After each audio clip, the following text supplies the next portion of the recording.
हे ममता, मैं गाड़ी चला रही हूं। क्या मैं घर पहुंचकर तुम्हें कॉल करूं?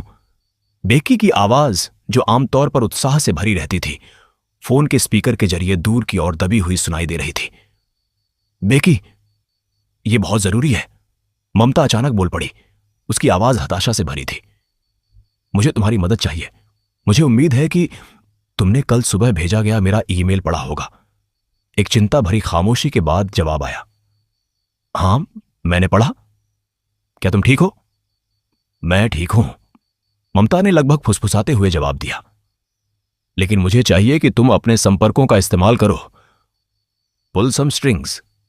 ये ग्रामीण आज रात एक निर्दोष गर्भवती लड़की को मृत्युदंड देने जा रहे हैं। मैं ऐसा नहीं होने दे सकती। मैं नहीं होने दूंगी। बेकी की आवाज दृढ़ संकल्प के साथ कठोर हो गई। तुम्हें पुलिस को सूचित करना चाहिए। यह पेचीदा है, ममता ने हताशा भरे लहजे में समझाया। यह आदिवासी ग्रामीण कानून होने के बावजूद आज भी अपने पुराने तौर तरीकों से चिपके हुए हैं। इसके अलावा पुलिस को शामिल करने में समय लगेगा और मेरे पास समय की कमी है। तुम वह गांव छोड़ क्यों नहीं देती? खैर, मैं तब तक नहीं जा सकती जब तक जांच अधिकारी को उंगलियों के निशान, फिंगरप्रिंट मैच, कृत्रिम मैपिंग के नतीजे नहीं मिल जाते। क्या? हां, और मुझे यकीन है कि गांव की सीमाओं पर कुछ गुर्गे पहरा दे रहे होंगे। वे उस बेचारी महिला पर हमला कर देंगे। वह इतनी गर्भवती है कि यह सब नहीं झेल सकती। मैं वह जोखिम नहीं ले सकती। मैं क्या मदद कर सकती हूं? बेकी ने दृढ़ स्वर में पूछा। मुझे तत्काल पुलिस सुरक्षा चाहिए, ममता ने गुहार लगाई। मुझे यकीन है कि तुम कुछ ऐसे लोगों को जानती हो जो मदद कर सकते हैं। बाकी मैं संभाल लूंगी।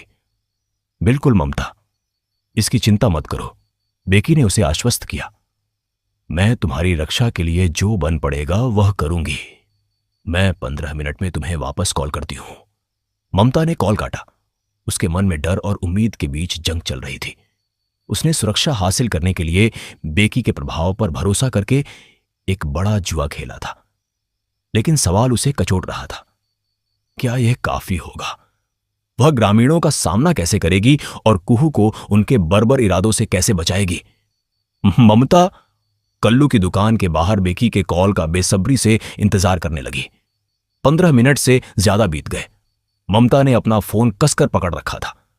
बीतता हुआ हर मिनट एक अनंत काल जैसा लग रहा था। उसका दिमाग चिंता और दृढ़ संकल्प से दौड़ रहा था। वह इंद्र और ग्रामीणों को, कुहू को नुकसान पहुंचाने नहीं दे सकती थी। आखिरकार फोन बजा, जिससे वह अपने ख्यालों से बाहर आई। लेकिन जैसे ही उसने देखा कि वह बेकी का कॉल नहीं है, निराशा की एक लहर दौड़ गई। वह एक अनजाना नंबर था। हेलो, ममता ने आशंका भरे स्वर में जवाब दिया। ऐसा लगता है कि आपके बहुत शक्तिशाली मित्र हैं सुश्री मैथ्यूज। एक पुलिस इंस्पेक्टर की आवाज आई, एक परिचित आवाज। हालांकि इस बार सामान्य रूखेपन के बजाय उसमें सम्मान की झलक थी। वह इंस्पेक्टर परशुधर पांडे की आवाज थी। इंस्पेक्टर पांडे, मैं चाहती हूं कि आप तुरंत 2 सिपाहियों को बियरपुर चौकी भेजें। वे हमारे यहां से सुरक्षित बाहर निकलने तक मेरे साथ रहेंगे। आप क्या करने वाली हैं, पागल अंतर्राष्ट्रीय पत्रकार? रुको और देखो, ममता ने अपनी बात दोहराई। रुको और देखो। इंस्पायर इंटरनेशनल की हवा में एक भारी सीलन भरी लकड़ी की गंध बसी हुई थी, जो तारा को बचपन में कोलकाता में अपनी नानी थकुमा के पुराने घर की याद दिला रही थी। उस समय थकुमा की पुरानी और सीलन भरी लाइब्रेरी, जो आधुनिक पत्रिकाओं से लेकर प्राचीन डरावनी किताबों के विविध संग्रह से भरी थी, ने ही तारा के भीतर हॉरर और अलौकिक शक्तियों के प्रति आकर्षण पैदा किया था। दुख की बात यह थी कि थकुमा को गुजरे हुए अरसा बीत चुका था और उनके जाने से पैदा हुए खालीपन को तारा सालों बाद भी पूरी तरह भर नहीं पाई थी। उसके बाद तारा कभी कोलकाता नहीं गई। दिल्ली में कुछ साल पहले हॉरर के दीवाने रेहान से मिलने तक उसकी जिंदगी पहले जैसी नहीं रही थी। रेहान उसे तब मिला था जब वह एक प्रेतवाधित स्थल पर डेरा डाले हुए था।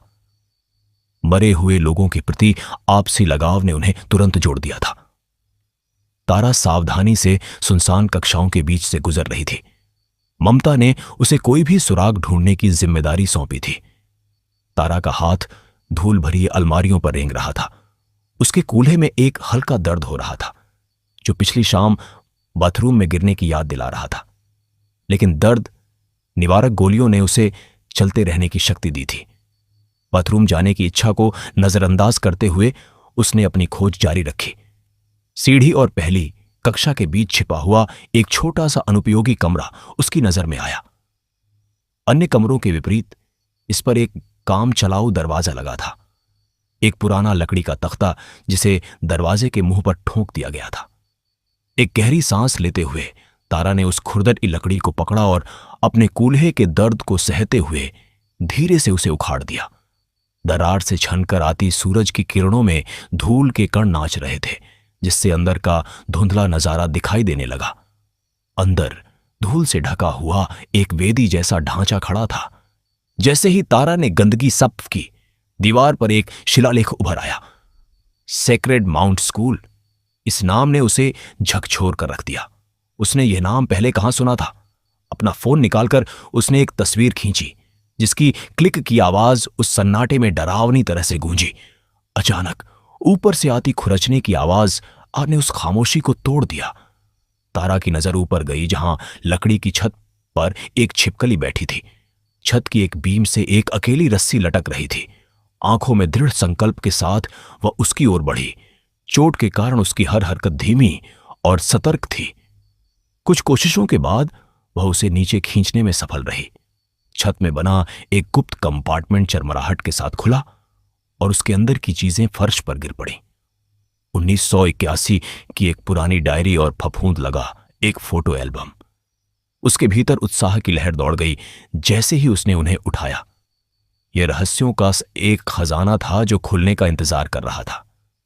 जैसे ही वह अपनी खोजों को गहराई से देखने वाली थी, गेट के बाहर एक शोर मचा। खिड़की की ओर तेजी से बढ़ते हुए, जितना उसका घायल कूल्हा अनुमति दे रहा था, तारा ने एक अद्भुत नजारा देखा। ममता गर्भवती कुहू का हाथ थामे हुए 2 सिपाहियों के साथ अंदर आ रही थी, जबकि गुस्से से भरे ग्रामीणों की भीड़ उनकी मौजूदगी का विरोध कर रही थी। ममता आ चुकी थी और अपने साथ विवादों का एक बवंडर लेकर आई थी और उसने गांव से कुहू का अपहरण कर लिया था। पुलिसकर्मियों की मदद से ममता ने अपना गद्दा भूतल की कक्षा में स्थानांतरित कर दिया था और उसे कुहू के लिए तैयार कर दिया था। इसके बाद सिपाही बाहर बंद पड़े फव्वारे के पास चले गए, जहां उन्हें रात भर पहरा देना था। पुलिसकर्मियों के लिए रात के खाने का प्रबंध करने के बाद मिश्रा उस कक्षा में आए जहां उन्होंने ममता को कुहू के लिए बिस्तर तैयार करते देखा। ममता जी, उन्होंने हिचकिचाते हुए शुरू किया, क्या हमें हमारे मेहमान के बारे में इंस्पायर इंटरनेशनल को सूचित करना चाहिए? ममता ने हमेशा की तरह शांत भाव से उत्तर दिया, बिल्कुल मिश्रा, कृपया ऐसा कर दें। वह अभी भी वहीं रुके रहे। उनके मन में एक सवाल जुबान पर आने के लिए छटपटा रहा था।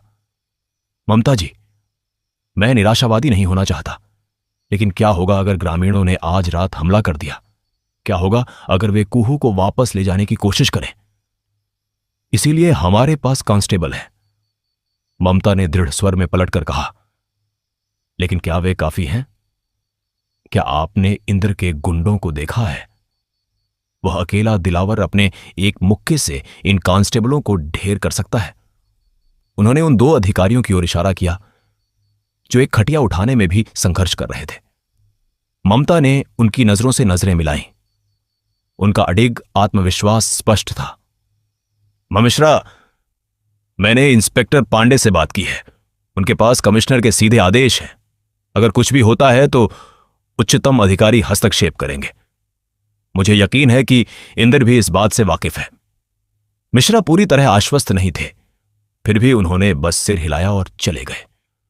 गर्भवती कुहू, जो इस पूरे समय एक पुरानी कुर्सी पर बैठी थी, ममता को गौर से देख रही थी। सब ठीक है, हम तुम्हारा ख्याल रखेंगे कुहू। कल हम यहां से बाहर होंगे, मैं तुमसे वादा करती हूं। ममता ने कुहू की ओर देखकर मुस्कुराते हुए कहा।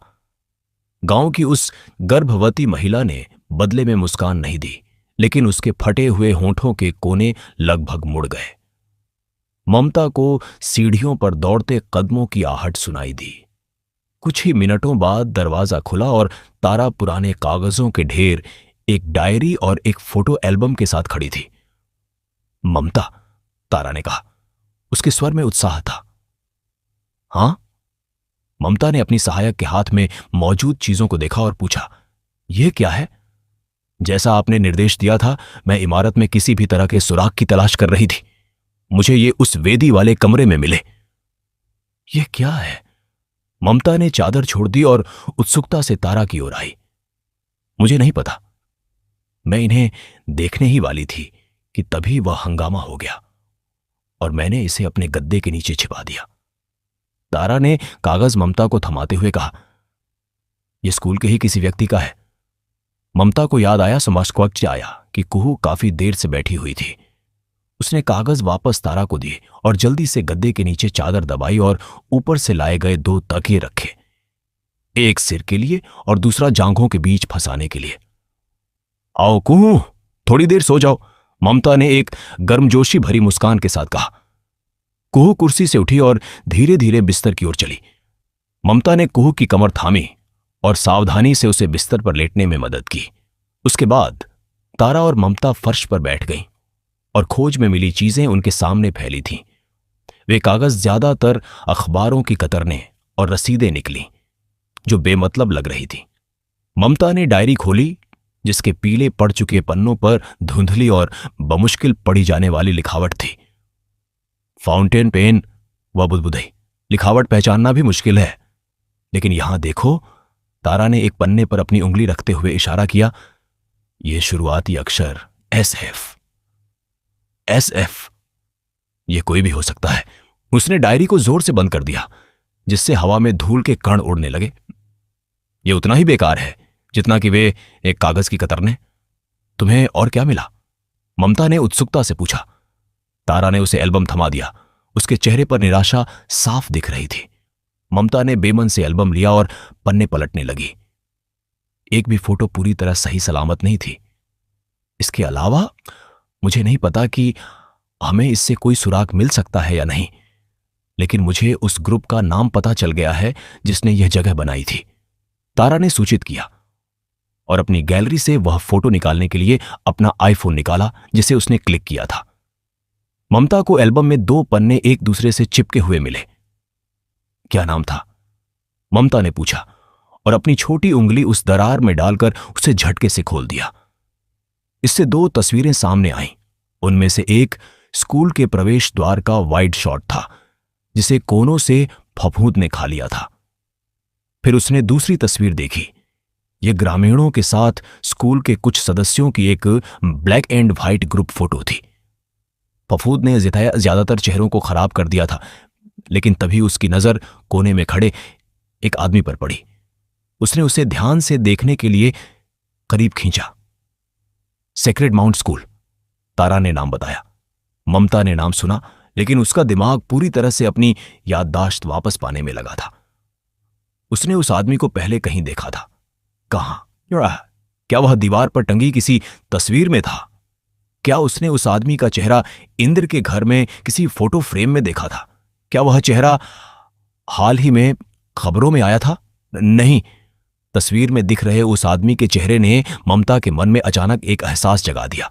उसकी लगभग चीख निकल गई, क्योंकि उसने उस चेहरे वाले आदमी को बहुत समय पहले देखा था। ममता तब छोटी बच्ची थी। उसने उसे अनाथालय में देखा था। वह शिक्षकों में से एक था, उसका पसंदीदा शिक्षक। लेकिन यह भला कैसे संभव था? SF, हे भगवान, ममता ने अविश्वास में कहा, जैसे ही वह चेहरा और वे शुरुआती अक्षर एक दूसरे से जुड़ गए। क्या? उस डायरी के पन्नों पर लिखे शुरुआती अक्षर। मैं जानती हूं कि यह किसकी है। क्या आप मजाक कर रही हैं? ममता कुहू की ओर मुड़ी। गांव की वह गर्भवती महिला बिस्तर पर शांति से सो रही थी। ममता ने कहा, मैं नियति पर कभी विश्वास नहीं करती, लेकिन यह सब महज एक इत्तेफाक नहीं हो सकता। क्या? बताओ ना ममता, तारा ने ममता के कुर्ते का कपड़ा खींचते हुए कहा। ममता वापस तारा की ओर मुड़ी और बोली, लेकिन अब मुझे नहीं पता कि किस पर विश्वास करना है, अपने तर्कशील मन पर या इस नए नजरिए पर। जिस तरह से चीजें सामने आई हैं। तारा सिर हिला रही थी। उसकी जिज्ञासा यह जानने के लिए चरम पर थी कि वह व्यक्ति कौन है जिसके शुरुआती अक्षर एसएफ थे। 2 रात पहले तुमने मुझसे कहा था कि मेरे पास एक गिफ्ट है, लेकिन तुम पहली व्यक्ति नहीं थी जिसने मुझसे यह कहा था। ममता ने एल्बम का पन्ना दिखाते हुए कहा। उसने उस आदमी की गर्दन पर अपने दाहिने हाथ का अंगूठा रखा और खुलासा किया, उसने मुझसे कहा था कि मेरे पास एक गिफ्ट है। किसने? एसएफ नाम के इस आदमी ने। एसएफ क्या है? तारा ने अविश्वास में पूछा। साइमन फ्रैंको, ममता ने एक लंबी सांस लेते हुए कहा, जैसे वह अपने दिमाग को उस आदमी की ओर से होने वाले कुछ चौंकाने वाले खुलासों के लिए तैयार कर रही हो जिसे वह फादर साइमन कहती थी। रहस्य की कड़ियानों अब ममता के अपने अतीत से जुड़ रही है। क्या फादर साइमन ही वह शिक्षक थे जो कर्मी रानी की मदद कर रहे थे? क्या आप अगले अध्याय का अनुवाद चाहेंगे?